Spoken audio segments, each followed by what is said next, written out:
મને મારા પતિએ છૂટાછેડા આપી દીધા, કેમ કે હું ક્યારેય માતા બની શકતી નહોતી. તેની પછી તેણે બીજા લગ્ન કરી લીધા. 2 વર્ષ પછી તેના ઘરે દીકરાનો જન્મ થયો અને તેણે મને તેના દીકરાના પહેલા જન્મ દિવસે પાર્ટીમાં બોલાવી. આ બધું જોઈને મને ખરાબ લાગ્યું. તેનો પ્લાન મને સારી રીતે ખબર હતી, એટલે પાર્ટીમાં જતા સમયે મારી પાસે એક કવર હતું જે મેં સાથે લઈ લીધું.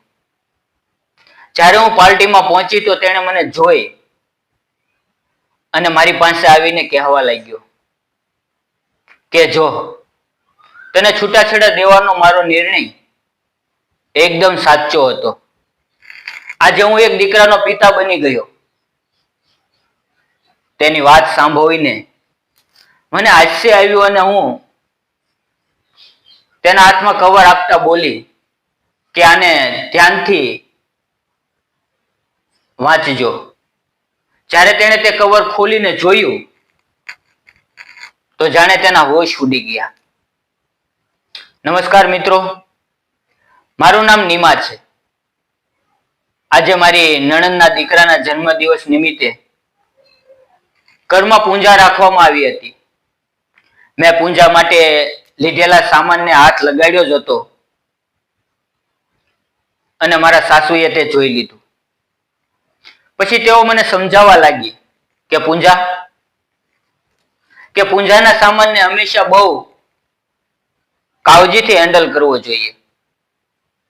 તેને ખીજાઈને બોલવા લાગી કે તને આટલી નાની નાની વાતો સમજાતી નથી? આ કોમલના દીકરાના જન્મદિવસના પૂજાનો સામાન છે. જો તું જે સંતાન સુખથી વંચિત છે અને જો તું આને હાથ લગાડે તો અશુભ થઈ જાય. કંઈક એવું તો નથી ને કે તને તારી નણંદનું સુખ જોવાતું નથી? આટલું સાંભળતા જ મારી આંખોમાંથી આંસુ વહેવા લાગ્યા. છતાં મારી પોતાની ભાવનાઓ ઉપર કાબુ રાખીને હું બોલી, મમ્મી. પણ હું વધારે બોલી ન શકી. મારી પાસે આગળ શબ્દો જ નહોતા. એટલામાં મારી નણંદ કોમલ, જે મારી નણંદ ઓછી અને બહેન વધારે હતી, મને ટોણા મારતી કહેવા લાગી કે ભાભી, તમારાથી આવી આશા નહોતી. કદાચ હું માતા બની ગઈ છું તે તમારે સહન નથી થઈ રહ્યું. આટલું અપમાન સહન કર્યા પછી હું ઉદાસ ચહેરા સાથે મારા પતિ તરફ જોઈ રહી હતી. મારા પતિ મને ખૂબ જ પ્રેમ કરતા અને અમારા લવ મેરેજ થયા હતા. મને લાગ્યું કે તે મારી તરફથી કંઈક બોલશે, પણ ઉલટાનું તે મને સમજાવવા લાગ્યા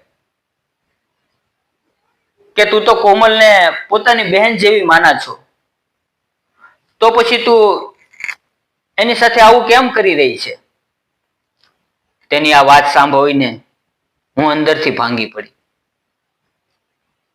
કારણ કે કોઈ પણ સ્ત્રી સાસુ અને નણંદની વાતો સહન કરી શકે છે, પણ જો તેનો પતિ, જેણે પોતાનું બધું માન્ય હોય અને તે જ એવું કહી દે તો પછી તે સ્ત્રી શું કરી શકે? હું રડતા રડતા રસોડામાં જતી રહી અને કામ કરવા લાગી. માના સુખથી વંચિત હોવાને કારણે પૂજાની સામગ્રીને તો હું હાથ પણ લગાડી શકતી નહોતી, પણ હું એક વહુ હોવાના કારણે આખા ઘરના બધા જ કામોની જવાબદારી મારા પર જ હતી. હું વિચારવા લાગી કે જો હું માતા નથી બની શકતી તો એમાં મારો શું વાંક? માતા બનવું કે ન બનવું આ એક સ્ત્રીના હાથમાં થોડું હોય છે. મારા સાસુ એક NGOમાં મેમ્બર હતા. મારી નણંદ ભણેલી હતી અને મારા પતિ એક કંપનીમાં CEO હતા. મને નવાઈ એ વાતની લાગી રહી હતી કે આટલા ભણેલા ગણેલા પરિવારના લોકોના વિચારો આટલા રૂઢિચુસ્ત કઈ રીતે હોઈ શકે કે ફક્ત પૂંજાના સામાનને હાથ લગાડી દેવાથી અશુભ થઈ જાય. મને આજે પણ યાદ છે કે કેવી રીતે હું અને અંકિત પહેલી વાર ઓફિસમાં મળ્યા હતા. મને ઓફિસ જોઈન કર્યાને થોડા દિવસો થયા હતા. એક દિવસ હું ઓફિસમાં પ્રેઝન્ટેશન આપવા માટે ગઈ. અંકિત પણ મારા પ્રેઝન્ટેશનથી ખૂબ જ પ્રભાવિત થયો હતો. એક જ ઓફિસમાં એક સાથે કામ કરતા અમે બંને એકબીજાના પ્રેમમાં પડી ગયા. ઘરે વાત કરી ત્યારે બધા સંબંધ માટે રાજી થઈ ગયા અને અમારા લગ્ન થઈ ગયા. મારા સાસુ સસરા અને નણંદનો સ્વભાવ ખૂબ જ સારો હતો અને આટલો સારો પતિ મળ્યો એટલે હું મારી જાતને ભાગ્યશાળી માનતી હતી. અંકિતે મને પહેલેથી જ કહી દીધું હતું કે લગ્ન પછી 4 વર્ષ સુધી તેને બાળક નથી જોતું. પહેલા આપણે જીવનનો આનંદ લઈશું અને પછી બાળકોની જવાબદારી ઉપાડશું. એટલા માટે ઘરના બધા 4 વર્ષ સુધી કશું બોલતા નહોતા. પણ લગ્નને 6 વર્ષ થયા એટલે ઘરના બધા મને સંતાન વિશે પૂછવા લાગ્યા. સંબંધની સ્ત્રીઓ મારી પીઠ પાછળ મને સંતાન સુખથી વંચિત કહીને બોલાવતી. એવી રીતે બોલાવા લાગી. મને સંતાન ન થતું હોવા છતાં અંકિતે પહેલા તો મને કંઈ કહ્યું નહોતું, પણ હવે તો તે મારી સાથે સરખી રીતે વાત પણ નહોતો કરતો. મને એવું લાગતું હતું કે અમે પતિ પત્ની છીએ અને એક જ ઘરમાં રહીએ છીએ. આજે મારા લગ્નને 9 વર્ષ થઈ ગયા. મેં વિચાર્યું કે આજે અંકિત પોતાની ચૂપકી તોડશે એટલે મેં તેની પસંદગીની વાનગીઓ બનાવી. પણ તે શાંતિથી જમ્યો અને એક પણ શબ્દ બોલ્યા વગર ઓફિસે જતો રહ્યો. અંકિત ઓફિસે ગયા પછી મેં ઓફિસમાં ફોન કરીને કહ્યું કે મારી તબિયત ઠીક નથી. એમ કહીને મેં રજા લઈ લીધી જેથી અંકિતને એક સરપ્રાઈઝ આપી શકું. અંકિતે મને એક વાર પણ ન પૂછ્યું કે તે રજા કેમ લીધી. તારી તબિયત ખરાબ છે કે શું? મેં રાત્રે જમવામાં પણ ઘણી બધી વાનગીઓ બનાવી. અમારો બેડરૂમ ફૂલોથી સજાવ્યો અને અંકિતની પસંદની મેં પિંક કલરની સાડી પહેરી અને હું તૈયાર થઈ ગઈ. મને પૂરો વિશ્વાસ હતો કે આજે અંકિત પોતાની નારાજગી છોડીને મારી સાથે વાત કરશે અને હું તેને સંતાન દત્તક લેવા માટે રાજી કરી લઈશ. પણ જ્યારે તે ઘરે આવ્યો ત્યારે એક વાર પણ મારી સામે જોયું નહીં. મને લાગ્યું કે કદાચ તે બેડરૂમની અંદર જઈને મને વિશ કરશે, પણ બધું મારા વિચારોની વિરુદ્ધ હતું. વિશ કરવાનું તો દૂર રહ્યું, તેણે મારી તરફ જોયું પણ નહીં. થોડી વાર પછી મારાથી રહેવાયું નહીં એટલે મેં તેને કહ્યું કે આજે આપણા લગ્નની વર્ષગાંઠ છે. અંકિત, તું એ પણ ભૂલી ગયો? આ સાંભળતા તે કહેવા લાગ્યો, અરે નહીં, આ દિવસ તો ભૂલવા માંગુ ને તો પણ ભૂલી શકું નહીં, કેમ કે આજના જ દિવસે એક સંતાન સુખથી વંચિત સ્ત્રી મારી જિંદગીમાં આવી ગઈ હતી. એના આવા શબ્દો સાંભળીને મારી આંખોની સામે જાણે અંધકાર છવાઈ ગયો. છતાં પોતાના આંસુઓને રોકીને મેં પૂછ્યું, શું આપણે સંતાન દત્તક ન લઈ શકીએ? એ સાંભળીને અંકિત બોલ્યો, મેં તને કેટલી વાર કહ્યું છે નીમા, અને આ વાત પર આપણે કેટલી વખત ચર્ચા થઈ ચૂકી છે કે હું બીજાનું સંતાન દત્તક નથી લઈ શકતો. મને મારું પોતાનું સંતાન જોઈએ છે, જે તું મને આ જન્મમાં આપી નથી શકતી. અને હા, આજે આપણા લગ્નની વર્ષગાંઠ છે ને, તો હું તારા માટે ખાસ ભેટ લઈને આવ્યો છું. હું વિચારવા લાગી કે જે માણસ મારી સામે જોતો નથી, મારી સાથે વાત કરતો નથી, તે મારા માટે શું ભેટ લઈને આવ્યો હશે?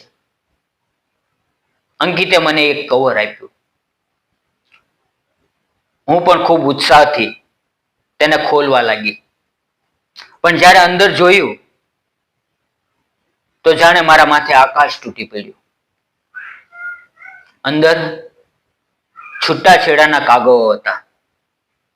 તે કાગળ જોઈને મને વિશ્વાસ જ ન થયો કે જે માણસ મારા વખાણ કરતો હતો, મને એટલો પ્રેમ કરતો હતો, તે સંતાન માટે મારી સાથે આટલું મોટું પગલું ભરી શકે. મને લાગ્યું કે હું જોરથી રડું, છતાં મેં પોતાના આંસુઓને સંભાળ્યા અને તરત જ મેં છૂટાછેડાના પેપર્સ ઉપર સાઇન કરી દીધી.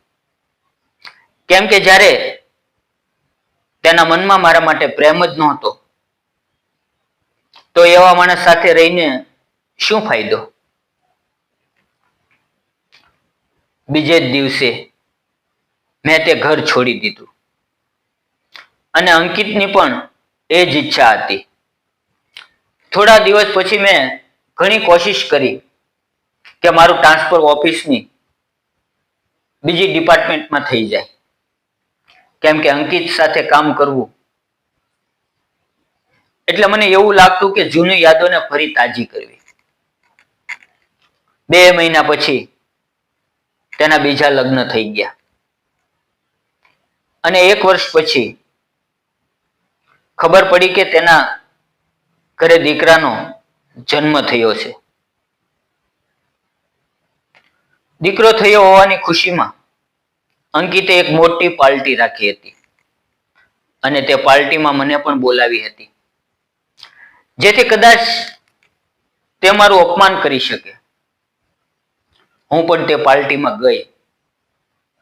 મને જોતા જ અંકિત મારી પાસે આવ્યો અને કહેવા લાગ્યો, જોઈ લીધું ને, તને છૂટાછેડા દેવાનો મારો નિર્ણય કેટલો સાચો હતો.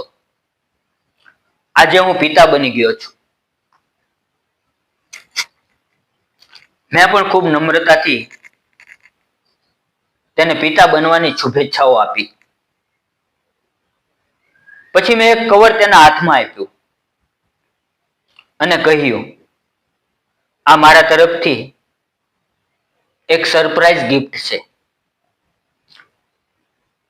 અંકિત સરપ્રાઈઝ ગિફ્ટનું નામ સાંભળીને થોડી વાર માટે હેરાન થઈ ગયો, કેમ કે લગ્નની વર્ષગાંઠના દિવસે તેણે મને પણ એક સરપ્રાઈઝ આપ્યું હતું, છૂટાછેડાના કાગળ. અંકિત વિચારવા લાગ્યો કે હવે આ મને શું સરપ્રાઈઝ ગિફ્ટ આપશે. તેણે વિચારતા વિચારતા તે કવર ખોલ્યું અને સામે જે જોયું તે જોઈને તેના પગ નીચેથી જાણે જમીન ખસી ગઈ. કડકડતી ઠંડીમાં પણ તેને પરસેવો છૂટી ગયો, કેમ કે તે કવરની અંદર તેના તબીબી રિપોર્ટ હતા અને તેમાં સ્પષ્ટ લખેલું હતું કે તે ક્યારેય પિતા બની શકશે નહીં. તેણે પોતાની પત્ની તરફ જોયું. તેની પત્ની ઝૂકેલી નજરોએ બધું જ એકદમ સાફ કરી દીધું હતું. હું શાંતિથી બોલી, હવે તારે નક્કી કરવાનું છે અંકિત કે તું બીજાનું સંતાન દત્તક લેવાનું પસંદ કરે છે કે નહીં. બસ આટલું કહીને હું ત્યાંથી નીકળી ગઈ. બીજે દિવસે અંકિત અને તેની મમ્મી મારા ઘરે આવ્યા. બંનેને સમજાતું નહોતું કે શું કહેવું. પછી અંકિત ધીમેથી બોલ્યો, પહેલા તબીબી રિપોર્ટમાં લખેલું હતું કે મારી અંદર સમસ્યા છે, તો પછી તું ખોટું કેમ બોલી? કેમ આટલા દિવસો સુધી બધાના ટોણા સાંભળતી રહી? મેં શાંતિથી જવાબ આપ્યો, હા અંકિત, તને યાદ છે કે આપણે બંને ચેકઅપ કરાવ્યું હતું, પણ તું ઓફિસના કામમાં વ્યસ્ત હોવાથી રિપોર્ટ લેવા આવી ન શક્યો. પછી હું એકલી જ રિપોર્ટ લેવા ગઈ હતી. ત્યારે મને ખબર પડી કે તારી અંદર તબીબી કારણ છે, પણ હું તને પ્રેમ કરતી હતી અંકિત. મને લાગ્યું કે જો તને હકીકતની ખબર પડશે તો તું અંદરથી પૂરી રીતે ભાંગી જઈશ, અને હું તને એવી હાલતમાં જોઈ શકતી નહોતી. મારે તો આદત હતી બધાના ટોણા સાંભળવાની, પણ જ્યારે તું પણ મને સંભળાવવા લાગ્યો ત્યારે મારી પાસે સહન શક્તિ નહોતી. અંકિત ધીમે ધીમે મને કહેવા લાગ્યો, પણ નીમા, જ્યારે મેં તને છૂટાછેડાના પેપર આપ્યા હતા ત્યારે તું સત્ય કહી શકતી હતી ને? મેં મારી આંખોના આંસુ લૂછીને કહ્યું, ભૂલ મારી જ હતી અંકિત. મેં તને એટલો બધો પ્રેમ કર્યો કે મને વિશ્વાસ હતો કે ભલે કોઈ કાંઈ પણ કહે, તું મને ક્યારેય એકલી નહીં છોડા. પણ જ્યારે તું જ છૂટાછેડાના પેપર્સ લઈને આવ્યો ત્યારે મને લાગ્યું કે હવે તારા દિલમાં મારો પ્રેમ રહ્યો નથી, તો સાથે રહીને શું ફાયદો? મારા સાસુ બોલવા લાગ્યા, દીકરી, અમારાથી મોટી ભૂલ થઈ ગઈ છે. જો શક્ય હોય તો અમને માફ કરી દે. બધું ભૂલીને ફરીથી અમારા ઘરે આવી જા. પણ મેં ખૂબ જ શાંતિથી જવાબ આપ્યો, માં, આ વાત માફ કરવાની કે ન કરવાની નથી. આ વાત તો સ્વાભિમાનની છે. હવે હું એ ઘરમાં પગ નહીં મૂકી શકું, અને આવતા મહિને મારા લગ્ન છે. પછી મેં આગળ કહ્યું, અંકિત, કાલે મેં તને સરપ્રાઈઝ ગિફ્ટ આપી હતી, કેમ કે મને જાણવું હતું કે તું હકીકત જાણીને શું નિર્ણય કરીશ. જ્યારે મેં તને કહ્યું હતું કે સંતાન દત્તક લઈએ ત્યારે તે સાફ મનાઈ કરી હતી. આમાંથી એક વાત સ્પષ્ટ છે કે પુરુષ હંમેશા પોતાનું સાચું માનવાનું અભિમાન રાખે છે અને સ્ત્રીને દોષી ઠેરવવાનો પ્રયત્ન કરે છે. પરંતુ ક્યારેક તબીબી કારણ પુરુષોમાં પણ હોય છે. એ વાત ભૂલવી ન જોઈએ.